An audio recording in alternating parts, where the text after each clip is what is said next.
You say that don't like them, but I see you all the time. Creep shit, you say that don't like. Hello everyone, welcome back to Harry Potter and the Sorcerer's Stone. Today we will be reading Chapter 5, Diagon Alley. Harry woke early the next morning. Although he could tell it was daylight, he kept his eyes shut tight. It was a dream, he told himself firmly. I dreamed a giant called Hagrid came to tell me that I was going to a school for wizards. When I open my eyes, I'll be at home in my cupboard. There was suddenly a loud tapping noise. There's Aunt Petunia knocking on the door, Harry thought, his heart sinking. But he still didn't open his eyes. It had been such a good dream. Tap, tap, tap. All right, Harry mumbled, I'm getting up. He sat up and Hagrid's heavy coat fell off of him. The hut was full of sunlight. The storm was over. Hagrid himself was asleep on the collapsed sofa, and there was an owl rapping its claw on the window, a newspaper held in its beak. Harry scrambled to his feet. So happy he felt as though a large balloon was swelling inside him. He went straight to the window and jerked it open. The owl swooped in and dropped the newspaper on top of Hagrid, who didn't wake up. The owl then fluttered onto the floor and began to attack Hagrid's coat. Don't do that. Harry tried to wave the owl out of the way, but it snapped its beak fiercely at him and carried on savagely the coat. Hagrid! Yelled Harry loudly. There's an owl! Pay him! Hagrid grunted into the sofa. What? He wants paying for delivering the paper. Look in the pockets. Hagrid's coat seemed to be made of nothing but pockets, bunches of keys, slug pellets, balls of string, peppermint humbugs, tea bags. Finally, Harry pulled out a handful of strange-looking coins. Give him 5 nuts, said Hagrid sleepily. Nuts? The little bronze ones. Harry counted out 5 little bronze coins, and the owl held out his leg so Harry could put the money into a small leather pouch tied to it. Then he flew off through the open window. Hagrid yawned loudly, sat up, and stretched. Best be off, Harry. Got lots to do today. Gotta get up to London and buy all his stuff for school. Harry was turning over the wizard coins and looking at them.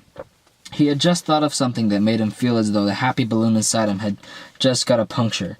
Hagrid, said Hagrid, who was pulling on his huge boots. I haven't got any money, and you heard Uncle Vernon last night. He won't pay for me to go and learn magic. Oh, don't worry about that, said Hagrid, leaning up and scratching his head. Do you think your parents wouldn't leave you anything? But if their house was destroyed, they didn't keep the house in the house. They didn't keep the gold in the house, boy. Nah. First stop for us is Gringotts, Wizard's Bank. Have a sausage. They're not bad cold. And I wouldn't say no to a bit of your birthday cake either. Wizards have banks? Just the one, Gringotts, run by goblins. Harry dropped the bit of sausage he was holding. Goblins? Yeah, so you'd be mad to try and rob it. I'll tell you that. Never mess with goblins, Harry. Gringotts is the safest place in the world for anything you want to keep safe. Except maybe Hogwarts, as a matter of fact. I gotta visit Gringotts anyway. For Dumbledore. Hogwarts business. Hagrid drew himself up proudly. Usually gets me to do important stuff for him. Fetching you, getting things from Gringotts. He knows he can trust me, you see. Got everything? Come on, then. Harry followed Hagrid out onto the rock. The sky was quite clear now, and the sea gleamed in the sunlight. The boat Uncle Vernon had hired was still there, with a lot of water in the bottom after the storm. How did you get here? Harry asked, looking for another boat. Flew, said Hagrid. Flew? Yeah, but we'll get back to this. Not supposed to use magic now I've got you. They settled down in the boat. Harry still staring at Hagrid, trying to imagine him flying. Seems a shame to row now, though, said Hagrid, giving Harry another of his sideways looks. If I was to, speed things up a bit, would you mind not telling it at Hogwarts? Of course not, said Harry, eager to see some more magic. Hagrid pulled out the pink umbrella again, tapped it twice on the side of the boat, and they sped off toward land. Why would you be mad to try and rob Gringotts? Harry asked. Spells, enchantments, said Hagrid, unfolding his newspaper as he spoke. They say there's dragons guarding the high-security vaults, and then you gotta find your way. Gringotts is hundreds of miles under London, see? Deep underneath the underground. You'd die of hunger trying to get out, even if you did manage to get your hands on the summit. Harry sat and thought about this while Hagrid read his newspaper, the Daily Prophet. Harry had learned from Uncle Vernon that people liked to be left alone when they did this, but it was very difficult. He never had so many questions in his life. Ministry of Magic messing things up as usual, Hagrid muttered, turning the page. There's a Ministry of Magic? Harry asked before he could stop himself. Of course, said Hagrid. They wanted Dumbledore for minister, of course, but he'd never leave Hogwarts, so old Cornelius Fudge got the job. Bungler, if there ever was one.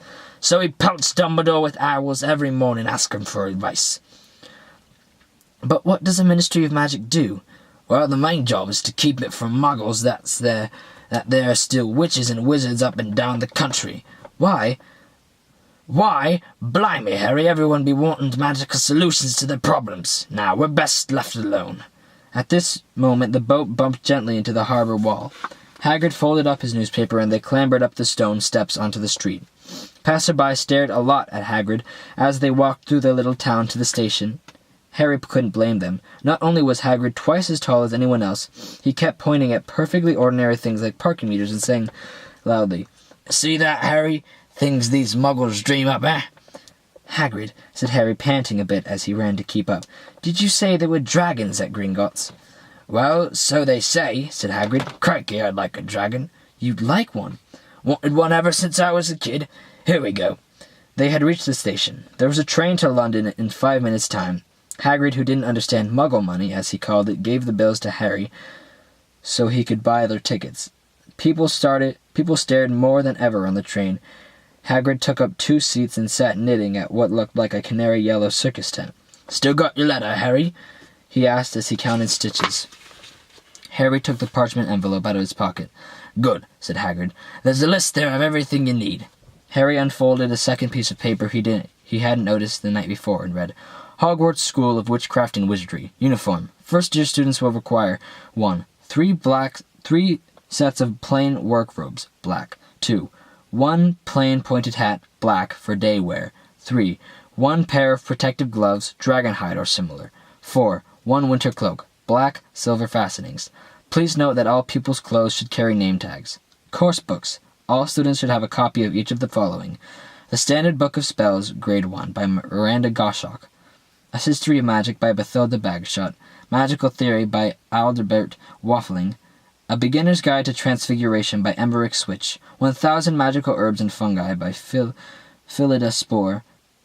Magical Drafts and Potions by Arsenius Jigger. Fantastic Beasts and Where to Find Them by Newt Scamander. The Dark Forces, A Guide to Self-Protection by Quentin Trimble. Other equipment. 1 wand, 1 cauldron, pewter, standard size 2. 1 set glass of crystal phials, 1 telescope, 1 set brass scales. Students may also bring an owl or a cat or a toad. Parents are reminded that first years are not allowed on their own broomsticks. Can we buy all this in London? Harry wondered aloud. If you know where to go, said Hagrid. Harry had never been to London before. Although Hagrid seemed to know where he was going, he was obviously not used to going there the ordinary way. He got stuck in the ticket barrier on the underground and complained loudly that the seats were too small and the trains were too slow. I don't know how muggles manage without magic, he said, as they climbed a broken-down escalator that led up to a bustling road lined with shops. Hagrid was so huge that he parted the crowd easily. All Harry had to do was keep close behind him. They passed bookshops and music stores, hamburger restaurants and cinemas, but nowhere that looked as if it would say you a magic wand. This was just an ordinary street full of ordinary people. Could there really be piles of wizard gold buried miles beneath them? Were there really shops that sold spellbooks and broomsticks? Might this not all be some huge joke that the Dursleys had cooked up? If Harry hadn't known that the Dursleys had no sense of humor, he might have thought so. Yet somehow, even though everything Hagrid had told him so far was unbelievable, Harry couldn't help trusting him. This is it, said Hagrid, coming to a halt. The Leaky Cauldron, it's a famous place. It was a tiny, grubby-looking pub. If Hagrid hadn't pointed it out, Harry wouldn't have noticed it there. The people hurrying by didn't glance at it. Their eyes slid from the big bookshop on one side to the record shop on the other, as if they couldn't see the Leaky Cauldron at all. In fact, Harry had the most peculiar feeling that only he and Hagrid could see it. Before he could mention this, Hagrid had steered him inside. For a famous place, it was very dark and shabby. A few old women were sitting in a corner, drinking tiny glasses of sherry. One of them was smoking a long pipe. A little man in a top hat was talking to the old bartender, who was quite bald and looked like a toothless walnut. The low buzz of chatter stopped when they walked in. Everyone seemed to know Hagrid. They waved and smiled at him, and the bartender reached for a glass, saying, "The usual, Hagrid." "Cat Tom, I'm on Hogwarts business," said Hagrid, clapping his great hand on Harry's shoulder and making Harry's knees buckle. "Good Lord," said the bartender, peering at Harry. Can this be?" The leaky cauldron had suddenly gone completely still and silent. "Bless my soul," whispered the old bartender. "Harry Potter, what an honor." He hurried out from behind the bar, rushed toward Harry and seized his hand, tears in his eyes. "Welcome back, Mr. Potter, welcome back!" Harry didn't know what to say. Everyone was looking at him. The old woman with the pipe was puffing on it without realizing it had gone out. Hagrid was beaming. Then there was a great scraping of chairs, and the next moment Harry found himself shaking hands with everyone in the leaky cauldron. "Doris Crockford, Mr. Potter. Can't believe I'm meeting you at last. So proud, Mr. Potter. I'm just so proud. Always wanted to shake your hand. I'm all flutter. Delighted, Mr. Potter. Just can't tell you. Diggle's the name. Daedalus Diggle." "I've seen you before," said Harry, as Daedalus Diggle's top hat fell off in his excitement. "You bowed to me once in a shop." "He remembers!" cried Daedalus Diggle, looking around at everyone. "Did you hear that? He remembers me!" Harry shook hands again and again. Doris Crockford kept coming back for more. A pale young man made his way forward, very nervously. One of his eyes was twitching. "Professor Quirrell," said Hagrid. "Harry, Professor Quirrell will be one of your teachers at Hogwarts." Potter," stammered Professor Quirrell, grasping Harry's hand. "Can't tell you how pleased I am to meet you." "What sort of magic do you teach, Professor Quirrell?" "Defense against the dark arts," muttered Professor Quirrell, as though he'd rather not think about it. "Not that you'll need it, eh, Potter?" He laughed nervously. "You'll be getting all of your equipment, I suppose. I've got to pick up the new book on vampires myself." He looked terrified at the very thought. But the others wouldn't let Professor Quirrell keep Harry to himself. It took almost 10 minutes to get away from them all. At last, Hagrid managed to make himself heard over the babble. Quick water break. "Must get on, lots to buy, Harry. Come on." Doris Crockford shook Harry's hand one last time, and Hagrid led them through the bar and out into the small, walled courtyard, where there was nothing but a trash can and a few weeds. Hagrid grinned at Harry. "Told you, didn't I? Told you you was famous. Even Professor Quirrell was trembling to meet you. Mind you, he's usually trembling." "Is he always that nervous?" "Oh yeah, poor bloke. Brilliant mind. He was fine while he was studying out of books." Oh, Hagrid's voice is hard to do. Excuse me. My goodness. Out of books, but then he took a year off to get some first-hand experience. They say he met vampires in the Black Forest, and there was a nasty bit of trouble with the hag. Never been the same since. Scared of all the students, scared of his own subject. Now, where's me umbrella?" Vampires. Hags. Harry's head was swimming. Hagrid, meanwhile, was counting bricks in the wall above the trash can. 3 up, 2 across, he muttered. "Right. Stand back, Harry." He tapped the wall 3 times with the point of his umbrella. The brick he had touched quivered. It wriggled. In the middle, a small hole appeared. It grew wider and wider. A second later, they were facing an archway large enough for even Hagrid, an archway onto a cobbled street that twisted and turned out of sight. "Welcome," said Hagrid, "to Diagon Alley." He grinned at Harry's amazement. They stepped through the archway. Harry looked quickly over his shoulder and saw the archway shrink instantly back into a solid wall. The sun shone brightly on a stack of cauldrons outside the nearest shop.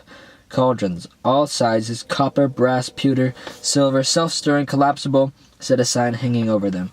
"First you'll be needing one," said Hagrid, "but we gotta get your money first."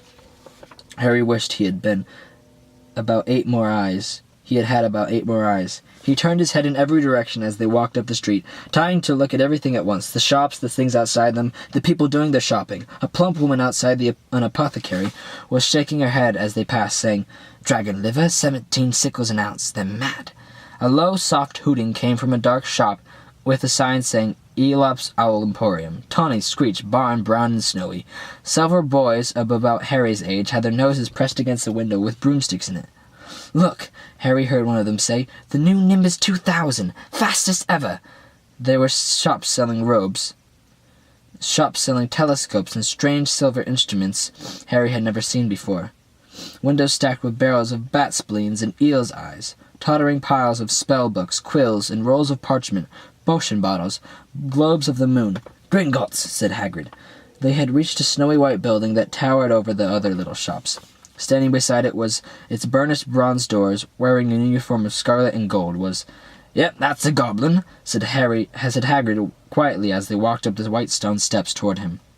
The goblin was about a head shorter than Harry. He had a swarthy, clever face, a pointed beard, and, Harry noticed, very long fingers and feet. He bowed as they walked inside. Now they were facing a second pair of doors, silver this time, with words engraved upon them. "Enter, stranger, but take heed of what awaits the sin of greed. For those who take do not earn, must pay most dearly in their turn. So if you seek beneath our floors a treasure that was never yours, thief, you have been warned, beware of finding more than treasure here."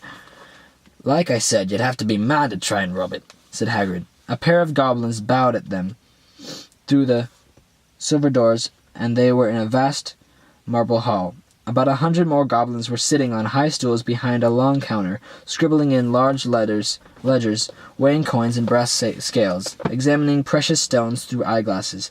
There were too many doors to count leading off the hall, and yet more goblins were showing people in and out of these. Hagrid and Harry made for the counter. "Morning," said Hagrid to a free goblin. "We've come to take some money out of Mr. Harry Potter's safe." "You have his keys, sir." "Got it here somewhere," said Hagrid, and he started emptying his pockets onto the counter, scattering a handful of moldy dog biscuits over the goblin's book of numbers. The goblin wrinkled his nose. Harry watched the goblin on the right weighing a pile of rubies as big as glowing coals. "Got it," said Hagrid at last, holding up a tiny golden key. The goblins looked at it closely. "That seems to be in order." "And I've got a letter here from Professor Dumbledore," said Hagrid importantly, throwing out his chest. "It's about the you-know-what in Vault 713. The goblin read the letter carefully. "Very well," he said, handing it back to Hagrid. "I will have someone take you down to both vaults. Griphook." Griphook was another goblin. Once Hagrid had crammed all the dog biscuits back into his pockets. He and Harry followed Griphook toward one of the doors leading off the wall. "What's the you-know-what in Vault 713? Harry asked. "I can't tell you that," said Hagrid mysteriously. "Very secret, Hogwarts business. Dumbledore's trusting me. More of my job's worth to tell you than that." Griphook held the door open for them. Harry, who had expected more marble, was surprised. They were in a narrow stone passageway lit with flaming torches.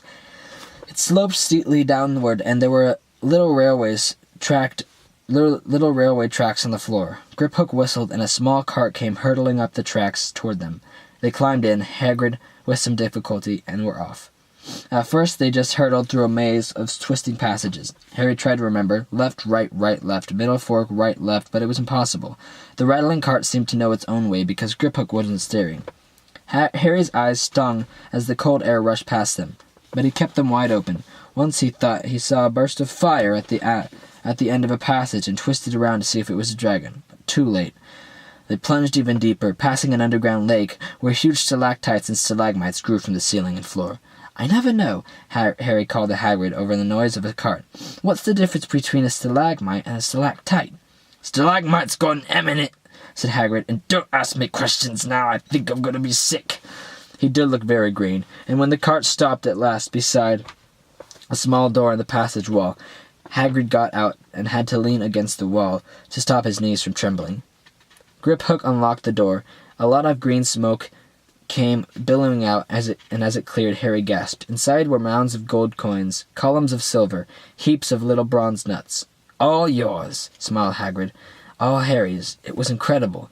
The Dursleys couldn't have known about this, or they'd have from him blast. Ugh. Or they'd have had it from him faster than blinking." How often had they complained about how much Harry cost them to keep? And all the time there had been a small fortune belonging to him, buried deep under London. Hagrid kept Harry's pile, some of it. I can't read today. Hagrid helped Harry's pile some of it. Oh my gosh. Hagrid helped Harry pile some of it into a bag. There we go. "The gold ones are galleons," he explained. 17 silver sickles to a gallon and 29 nuts to a sickle. It's easy enough. Right, that should be enough for a couple of terms. We'll keep the rest safe for you. He turned to Griphook. "Vault 713 now, please. Can we go a little more slowly? One speed only," said Griphook. They were going even deeper now and gathering speed. The air became colder and colder as they hurtled toward round, tight corners.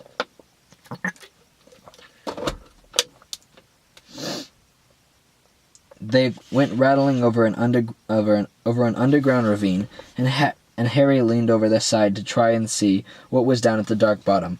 But Hagrid groaned and pulled him back by the scruff of his neck. Vault 713 had no keyhole. "Stand back," said Griphook importantly. He stroked the door gently with one of his long fingers, and it simply melted away. "If anyone but a Gringotts goblin tried that, they'd be sucked through the door and trapped in there," said Griphook.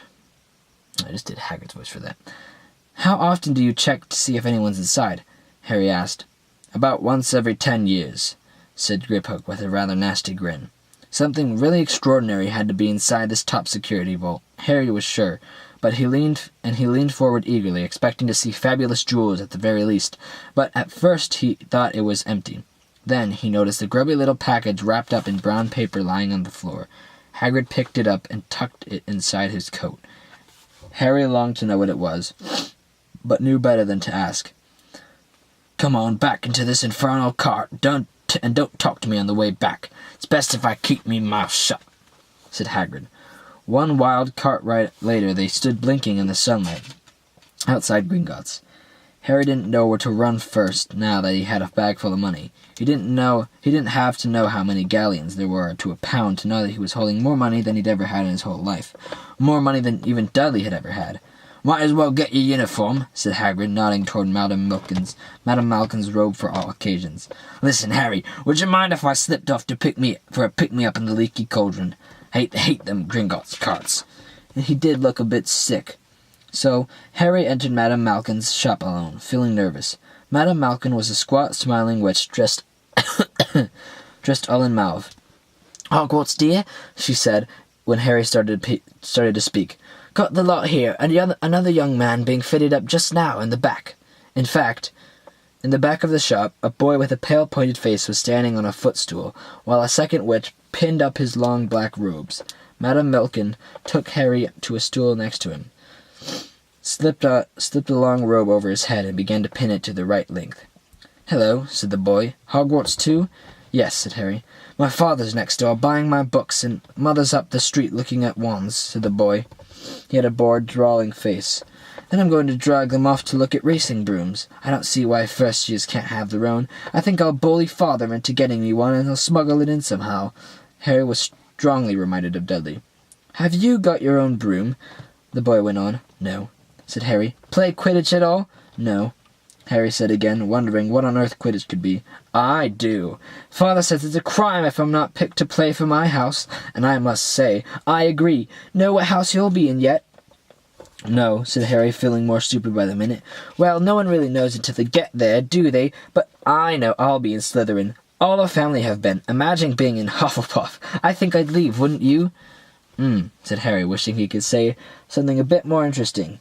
"I say, look at that man," said the boy suddenly, nodding toward the front window. Hagrid was standing there, grinning at Harry and pointing at 2 large ice creams to show he couldn't come in. "That's Hagrid," said Harry, pleased to know something the boy didn't. "He works at Hogwarts." "Oh," said the boy, "I've heard of him. He's sort of a servant, isn't he?" "He's the gamekeeper," said Harry. He was liking the boy less and less every second. "Yes, exactly. I heard he's sort of a savage. Lives in a hut on the school grounds every now and then. He gets drunk, tries to do magic, and ends up setting fire to his bed.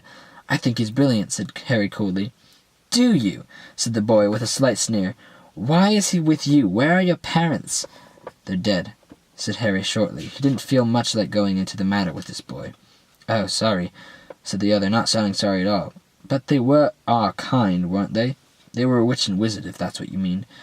"I really don't think they should let the other sort in, do you? They're just not the same. They've never been brought up in Noah ways. Some of them have never even heard of Hogwarts until they get the letter. Imagine! I think they should keep it in the old wizarding families. What's your surname, anyway?" But before Harry could answer, Madame Malkin said, That's you done."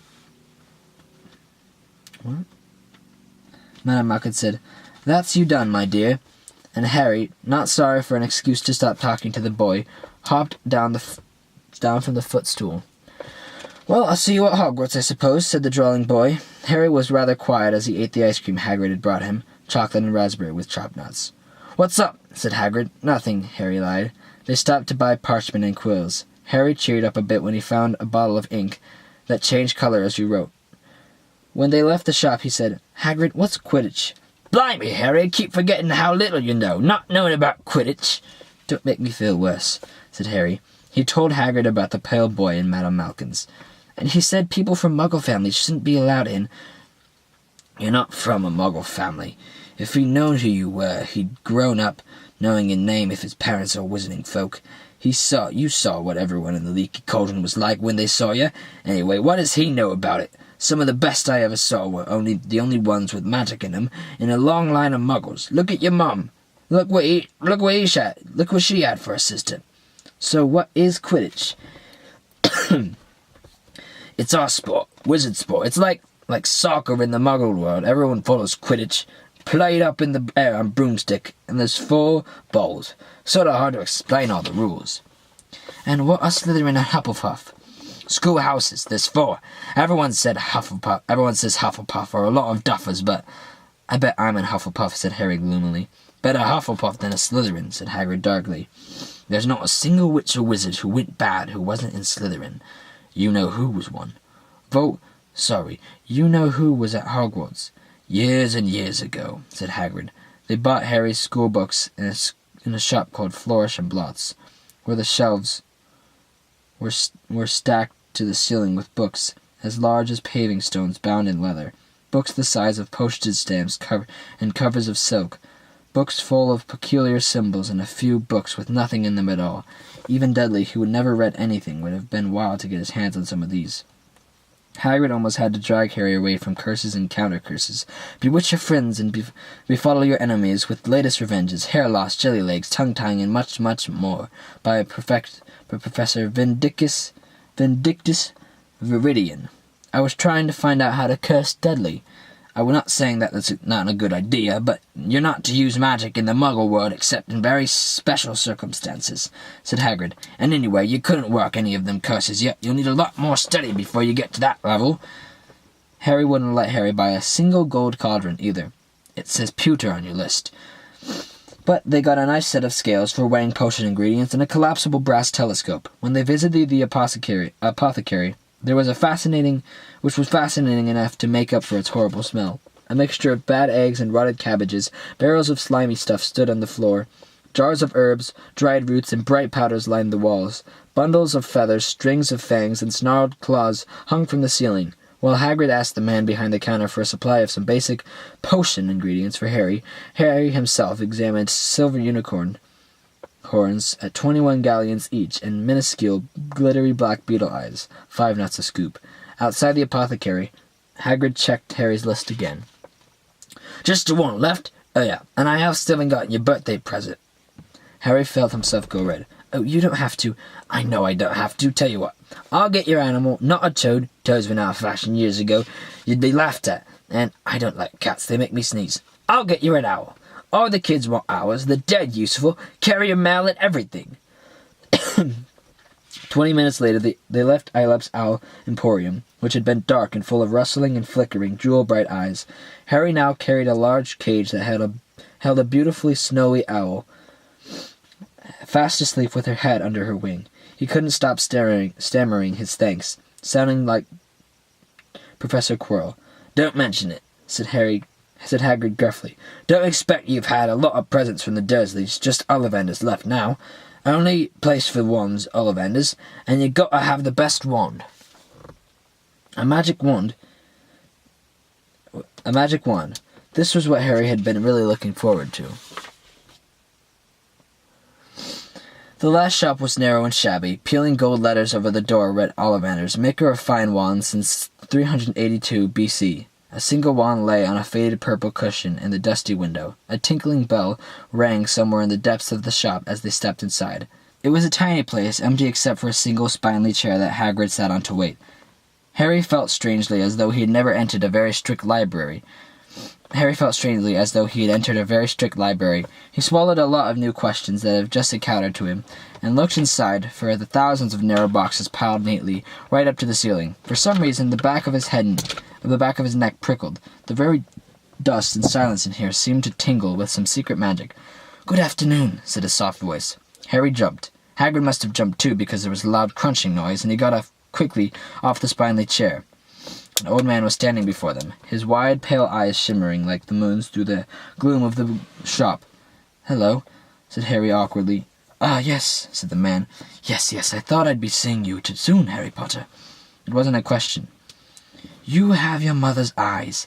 It seems only yesterday she was in here herself, buying her first wand. 10¼ inches long, swishy, made of willow. Nice wand for charm work." Mr. Ollivander moved closer to Harry. Harry wished he could blink. Those silvery eyes were a bit creepy. "Your father, on the other hand, favoured a mahogany wand, 11 inches, pliable, a little more power and excellent for transfiguration. Well, I say your father favoured it. It's really the one that chooses the wizard, of course." Mr. Ollivander had come so close that he and Harry were almost nose to nose. Harry could see himself reflected in those misty eyes. "And that's where—" Mr. Ollivander touched the lightning scar on Harry's forehead with a long white finger. "I'm sorry to say I sold the one that did it," he said softly. 13½ inches. Powerful wand. Very powerful, and in the wrong hands. Well, if I'd known what that one was going out into the world to do." He shook his head, and then to Harry's relief spotted Hagrid. Rubius Hagrid! How nice to see you again. Oh, 16 inches rather bendy, wasn't it?" "It was, sir, yes," said Hagrid. "Good wand, that one. But I suppose they snapped it in half when you got expelled?" said Mr. Ollivander, suddenly stern. Yes, they did, yes," said Hagrid, shuffling his feet. "I've still got the pieces, though," he added brightly. "But you don't use them," said Mr. Ollivander sharply. "Oh, no, sir," said Hagrid quickly. Harry noticed he gripped his pink umbrella very tightly as he spoke. Said Mr. Ollivander, giving Hagrid a piercing look. "Well, now, Mr. Potter, let me see." He pulled a long tape measure with silver markings out of his pocket. "Which is your wand arm?" Well, I'm right-handed," said Harry. "Hold out your arm. That's it." He measured Harry from shoulder to finger, then wrist to elbow, shoulder to floor, knee to armpit, and round his head. As he measured, he said, "Every Ollivander wand has a core of a powerful magical substance, Mr. Potter. We use unicorn hairs, phoenix tail feathers, and the heartstrings of dragons. No two Ollivander wands are the same, just as no two unicorns, dragons, or phoenixes are quite the same. And, of course, you will never get such good results with another wizard's wand." Harry suddenly realized that the tape measure, which was measuring between the nostrils, was doing this on its own. Mr. Ollivander was flitting around the shelves, taking down boxes. "That will do," he said, and then the tape measure crumpled into a heap on the floor. "Right then, Mr. Potter, try this one. Beechwood and dragon heartstring. 9 inches. Nice and flexible. Just take it and give it a wave." Harry took the wand, and feeling foolish, he waved it around a bit, but Mr. Ollivander snatched it out of his hand almost at once. "Maple and phoenix feather, 7 inches. Quite whippy. Try—" Harry tried, but he hardly raised the wand when it, too, was snatched back by Ollivander. No, here, ebony and unicorn hair, 8½ inches. Go on, try it out." Harry tried and tried, but he had no idea what Mr. Ollivander was waiting for. The pile of tried wands was mounting higher and higher on the spindly chair, but the more wands Mr. Ollivander pulled from the shelves, the happier he seemed to become. "Tricky customer, eh? Not to worry, we'll find the perfect match here somewhere. I wonder. Now, yes, why not? Unusual combination. Holly and phoenix feathers, 11 inches, nice and supple." Harry took the wand. He felt a sudden warmth in his fingers. Harry raised the wand above his head, brought it swishing down through the dusty air, and a stream of red and gold sparks shot from the end like a firework, throwing dancing spots of light onto the walls. Hagrid whooped and clapped, and Mr. Ollivander cried, "Oh, bravo! Yes, indeed! Oh, very good! Well! How curious! How very curious!" He put Harry's wand back into its box and wrapped it in brown paper, still muttering, "Curious. Sorry," said Harry, "but what's curious?" Mr. Ollivander fixed Harry with his pale stare. I remember every wand I've ever sold, Mr. Potter. Every single wand. It just so happens that the phoenix whose tail feather is in your wand gave another feather. Just one other. It is very curious indeed that you should be destined for this wand when its brother... Why, its brother gave you that scar. Harry swallowed. Yes, 13.5 inches. You. Curious indeed how these things happened. The wand chooses the wizard, remember. I think we must expect great things from you, Mr. Potter. After all, he who must not be named did great things. Terrible, yes, but great. Harry shivered. He wasn't sure he liked Mr. Ollivander too much. He paid 7 gold galleons for his wand, and Mr. Ollivander bowed them from the shop. The late afternoon sun hung low in the sky as Harry and Hagrid made their way down Diagon Alley, back through the wall. Back through the leaky cauldron, now empty. Harry didn't speak at all as they walked down the road. He didn't even notice how much people were gawking at them on the underground. Aladdin, as they were with all their funny-shaped packages, with the snowy owl asleep in its cage on Harry's lap. Up another escalator, out into the Paddington station. Harry only realized where they were when Hagrid tapped him on the shoulder. Got time for a bite to eat before your train leaves, he said. He bought Harry a hamburger, and they sat down on plastic seats to eat then. Harry kept looking around. Everything looked so strange somehow. You're all right, Harry. You're very quiet. Harry wasn't sure he could explain, but he just had the best birthday of his life, and yet he chewed his hamburger trying to find the words. Everyone thinks I'm special, he said at last. All those people in the leaky cauldron, Professor Quirrell, Mr. Ollivander, but I don't know anything about magic at all. How can they expect great things? I'm famous and I can't even remember what I'm famous for. I don't know what happened when the night my parents died. Hagrid leaned across the table. Behind the wild beard and eyebrows, he wore a very kind smile. Don't you worry, Harry. You'll learn fast enough. Everyone starts at the beginning at Hogwarts. You'll be just fine. Just be yourself. I know it's hard. You've been singled out, and that's always been hard, but you'll have a great time at Hogwarts. I did, still do, as a matter of fact.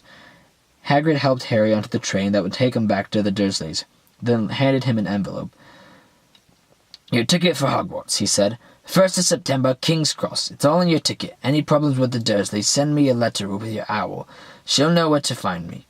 See you soon, Harry. The train pulled out of the station. Harry wanted to watch Hagrid until he was out of sight. He rose in his seat and pressed his nose against the window, but he blinked and Hagrid was gone. That's the end of Chapter 5. The next chapter is called The Journey from Platform 9 3/4. I apologize for messing up my words a lot that time. I don't know what was going on with me. I was just having some trouble speaking. It could be... Oh, my goodness. Sorry about that. It could be because it's... what time is it? It's 2 in the morning. That could be why I'm having a bit of trouble reading. Maybe. Plausible. But other than that, thank you for watching. Come back next Friday for Chapter 6, read by Zach, of course.